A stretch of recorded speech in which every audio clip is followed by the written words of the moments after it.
Hey everyone, Sam here. Welcome back to episode 6 of the mystery record unboxing video.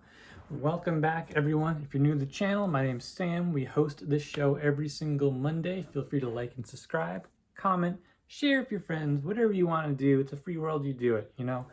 Last 2 weeks leading up to Halloween, we focused a little more on like horror films. Showed off some pretty cool spooky movies and some cult action stuff to get into the holiday spirit. And we will be doing that again. But for this week, I figured we could go back and revisit some music stuff that I've gotten recently.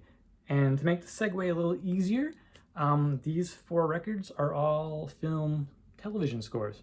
And they're all, I guess, for the most part, have a cult following.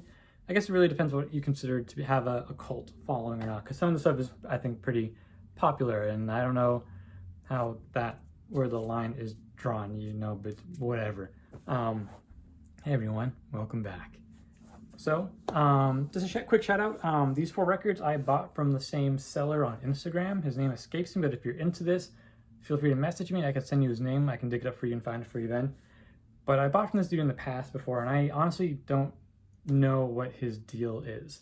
I can't tell if he's just someone with like a big wallet and just likes to buy records, or if he's some like mafioso high up in the record world, or if he works at like a vinyl pressing plant, because all these records, all of them, and including stuff I bought in the past too, the variants that he sells are just absolutely gorgeous. Like they're exactly the kind of mock-ups that you would see on the website and then get pissed off when they show up in your doorstep and they look like shit, you know. But these ones all look absolutely beautiful, and I just can't thank this dude enough. You know, they ship super fast, package them super tight, you know. Never had a problem with them. Really, really good stuff. So let's just get into it, shall we? The first one, I grew up I was born in the late 80s, so I was in high school like in the early mid 2000s, and by then I was already like just super steeped in like horror movies, cult cinema, just like bizarro cinema in general. And that was kind of back when the internet was still kind of like figuring out exactly what it was. So for most people, if you were like a raging cinephile, you just went to IMDb. That was just kind of like the end all and really like the only option, I mean, at that point, you know. And I spent a lot of time there, you know, in high school. But I was always searching up kind of like those lists showcasing like weird and bizarre movies. And there's a couple in this pile that were on those lists, you know. Specifically, there's this one IMDb user. His name was Nate Man D. Nate Man D, one word. And I still try to Google him every now and then. But this dude just apparently was a janitor who would go do his job and come home and just watch all these weird, bizarre, surreal movies, and we'd make all these lists. Like if you went on like the message boards for movies for like anything, like the Holy Mountain, or Eraserhead, you know, like Fight Club, anything even remotely kind of weird, this dude had a thread going. Or if not a thread going, he would not hijack it, but he would come in and just start recommending a million things, include the year, director, country, a little synopsis about each individual movie. And I've learned so much from this dude. And one movie that always appeared in his lists, and also just lists in general for like weird, bizarre movies, is Ken Russell's Altered States. This one's composed by John Corgliano. He's a composer who I'm not like super familiar with, but apparently he's got quite a hefty filmography behind his back, under his belt. I don't know what the phrase is, the saying, whatever. Altered States, you know, it's a professor who does a bunch of psychoactive drugs and goes into a sensory deprivation tank and kind of like walks, you know, just chills out and like walks the astral plane. And there's like monkeys and like crazy special effects, you know, like a lot of colors. And it's an incredibly good movie. I absolutely really, really like this movie. Also, it's very, at the time, you know, it was much easier to find compared to something like The Devils or even Lair of the White Worm. Like this one was like fairly readily available. I feel like you could walk into any like used music book movie shop and you would find a copy of this on DVD, like no matter what. And streaming now, very widely known, well received, and it's a really fun, insanely cool looking movie. The music's just as good too.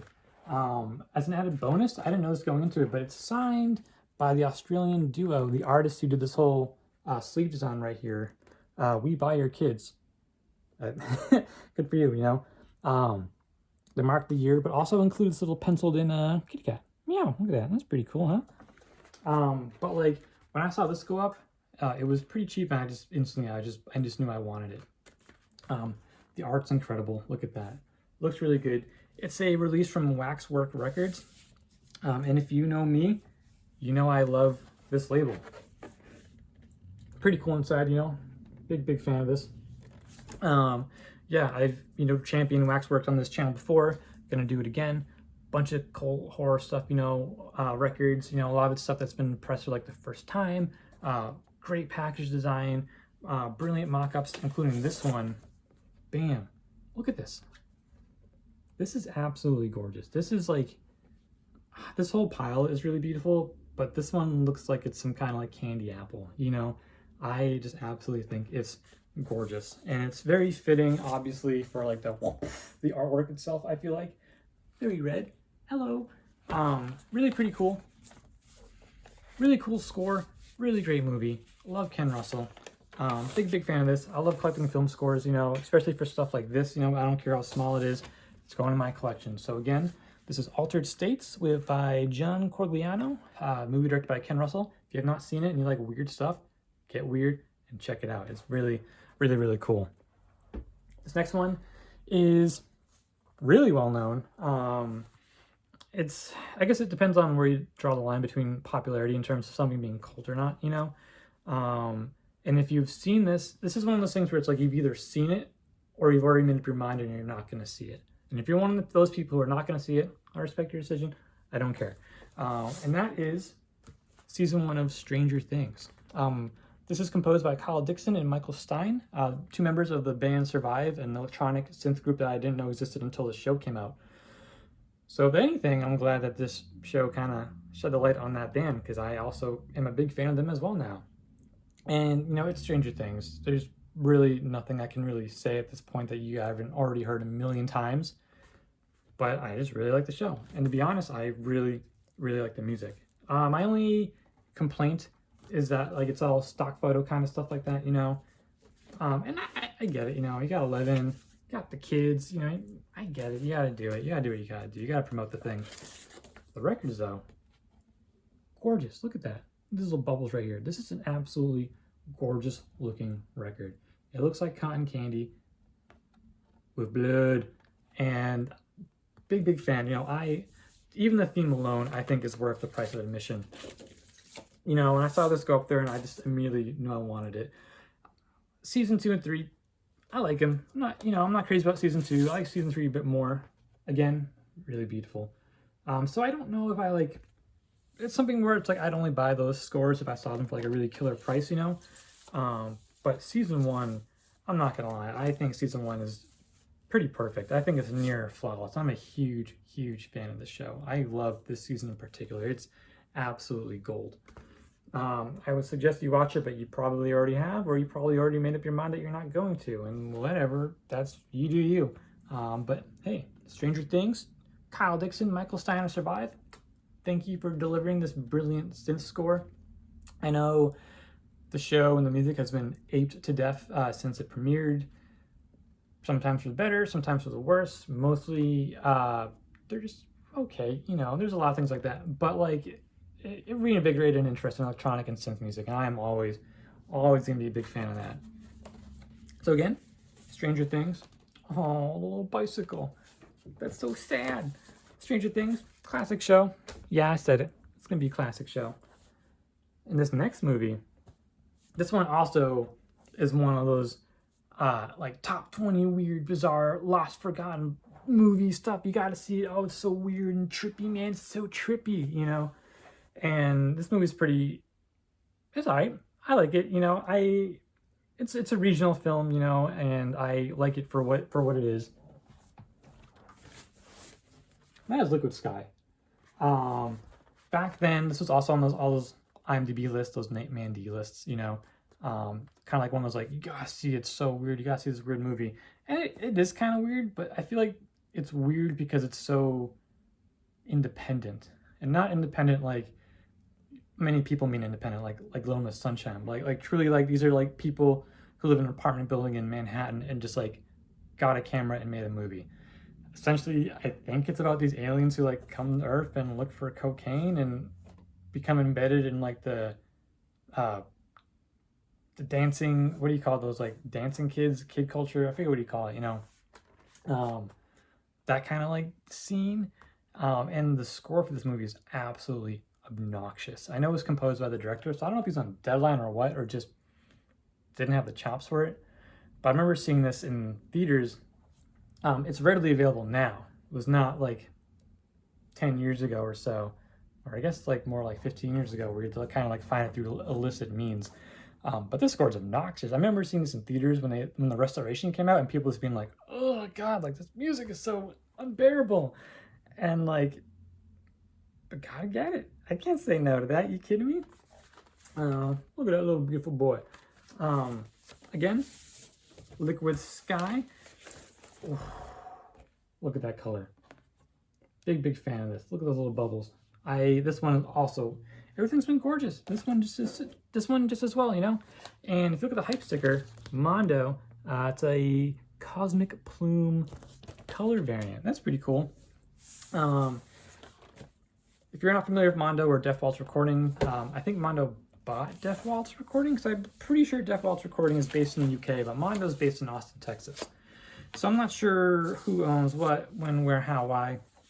But they're, you know, if you're not familiar, they're just like Waxwork Records, put out a bunch of cool, like, cult horror kind of stuff like that. A lot of first-time pressings, you know.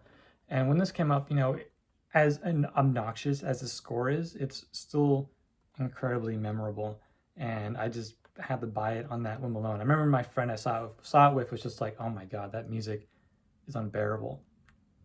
And he's not wrong. The movie itself, it's okay. You know, I'm not gonna take a bullet for it, but like, I'm glad I saw it more than once. I'm glad I saw it in theaters, and also a long time ago when I was young in high school, you know. Again, this is Liquid Sky. It is composed by the director, whose name I'm gonna mispronounce, but is Slava Sukerman. I don't know. You know, if you're into like the dance kid club culture, is it? I don't know what it's called. Dance club kid culture or something like that. You know, if you're into those kind of words, then this movie's for you. Gotta check out Liquid Sky. You know, it's considered a staple. It's rough, but it's a staple nevertheless. And I think that has its own merits right there. So it's definitely worth checking out. And the last one, it's pretty cool. Frizzi to Fulci.